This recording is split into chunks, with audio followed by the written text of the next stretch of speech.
کیا جاتا ہے کہ کسی گاؤں میں ایک صاحب کا اپنی بیوی سے جھگڑا ہو گیا۔ ابھی جھگڑا ختم نہیں ہوا تھا کہ اسی اثنا میں ان کے گھر مہمان آ گیا۔ خاوند نے اسے اپنی بیٹھک میں بیٹھا دیا اور بیوی سے کہا کہ فلاں رشتہ دار مہمان آیا ہے، اس کے لیے کھانا بنا لو۔ وہ غصے میں تھی، کہنے لگی نہ تمہارے لیے کھانا ہے نہ تمہارے مہمان کے لیے۔ وہ بڑا پریشان ہوا کہ لڑائی تو ہماری اپنی ہے، اگر رشتہ دار کو اس بات کا پتہ چل گیا تو خواہ مخواہ خاندان میں بات ہوگی اور خواری الگ سے ہوگی، لہٰذا خاموشی سے آ کر مہمان کے پاس چپ چاپ بیٹھ گیا۔ اتنے میں اسے خیال آ گیا کہ چلو بیوی اگر روٹی نہیں پکاتی تو سامنے والے ہمارے ہمسائے بہت ہی اچھے لوگ ہیں، میں انہیں ایک مہمان کا کھانا پکانے کے لیے کہہ دیتا ہوں۔ چنانچہ وہ ان کے پاس گیا اور کہنے لگا کہ بیوی کی طبیعت آج کچھ خراب ہے، لہٰذا آپ ہمارے مہمان کے لیے کھانے کا انتظام کر دیں۔ انہوں نے کہا ٹھیک ہے۔ وہ مطمئن ہو کر مہمان کے پاس آ کر بیٹھ گیا کہ مہمان کو کم از کم کھانا تو مل جائے گا، جس سے میری عزت بھی بچ جائے گی۔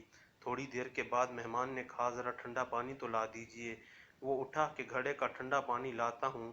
اندر گیا تو دیکھا بیوی تو زار و قطار رو رہی ہے۔ وہ بڑا حیران ہوا اور کہنے لگا کیا بات ہے؟ اس نے پہلے سے بھی زیادہ رونا شروع کر دیا۔ کہنے لگی بس مجھے معاف کر دیں۔ اس کے خاوند نے کہا بتاؤ تو صحیح آخر تمہارے رونے کی وجہ کیا ہے؟ تم ایسے کیوں رو رہی ہو؟ بیوی نے کہا پہلے مجھے معاف کر دیں، پھر میں آپ کو اپنی بات سناؤں گی۔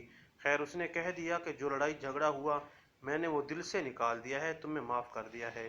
پھر وہ کہنے لگی جب آپ نے آ کر مہمان کے بارے میں بتایا اور میں نے کہہ دیا کہ نہ تمہارے لیے کچھ پکے گا نہ ہی تمہارے مہمان کے لیے کچھ پکے گا تو آپ چلے گئے، مگر میں نے دل میں سوچا کہ لڑائی تو میری اور آپ کی ہے اور یہ مہمان رشتہ دار ہے، ہمیں اس کے سامنے اپنے جھگڑے کی پول نہیں کھولنی چاہیے۔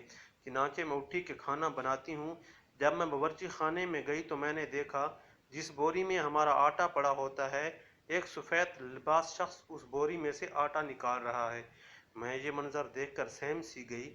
وہ مجھے کہنے لگے اے خاتون پریشان نہ ہو، یہ تمہارے مہمان کا حصہ تھا جو تمہارے آٹے میں شامل تھا، اب چونکہ یہ ہمسائے کے گھر میں پکنا ہے اس لیے وہی آٹا لینے کے لیے میں